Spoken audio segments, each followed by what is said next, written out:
धुंध से लिपटी पहाड़ियों में एक वीरान गांव में पुराना लॉरियल हाउस खड़ा था, जिसके बारे में अफवाह थी कि वो वक्त में बंद रूहों का शिकार है। गांव वाले अक्सर उस खस्ताहाल हवेली के अंदर होने वाले खौफनाक वाकयात की कहानियां सुनाते थे।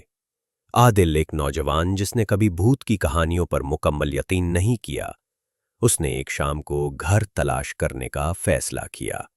अपने पसंदीदा गहरे नीले रंग की शलवार कमीज पहनकर दरवाजे के करीब पहुंचा। उसका दिल जोश और खौफ दोनों से धड़क रहा है।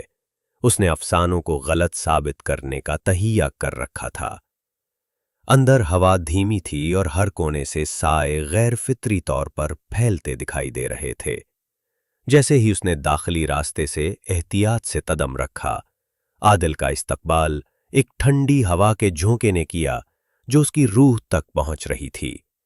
फर्श के पुराने तख्तों की हर कर्ब ने उसको डरा दिया। अचानक आदिल को हंसी सुनाई दी, एक बच्चे की हंसी। ये खुशी और पुरस्रारियत के दरमियान बारी बारी राहदारी के जरिए गूंज रहा था। वो जम गया, लेकिन उसका तजस्सुस उसको रोक रहा था। आवाज के बाद वो धुंधला खिलौनों से भरे कमरे में दाखिल हुआ। एक टूटा हुआ आईना खौफनाक तौर पर दीवार पर लटका हुआ था। उसका अक्स पुरअसरार तरीके से बदल रहा था। आदिल ने करीब से देखा तो एक साया उसके पीछे दौड़ा। उसने उधर उधर घूमा, मगर वहां कोई नहीं था। उसका दिल धड़क उठा और उसने खुद को अपनी अकल पर सवाल उठाते पाया। घर से गुजरते हुए उसने एक कदीम आराइशी दरवाजे से ठोकर खाई। जैसे ही ये खुला, मोमबत्ती की चमकती हुई रोशनी में खाने का कमरा सामने आया। दरवाजा उसके पीछे बंद हो गया। उसकी सांस हलक में अटक गई जब उसे एहसास हुआ कि वो अकेला नहीं है। खस्ता हाल शलवार कमीज में मलबूस शख्सियतें खामोशी से मेज के गिर्द घूम रही थीं। वो शफ्फाफ थे और उनके चेहरे मध्यम रोशनी में धुंधले लग रहे थे।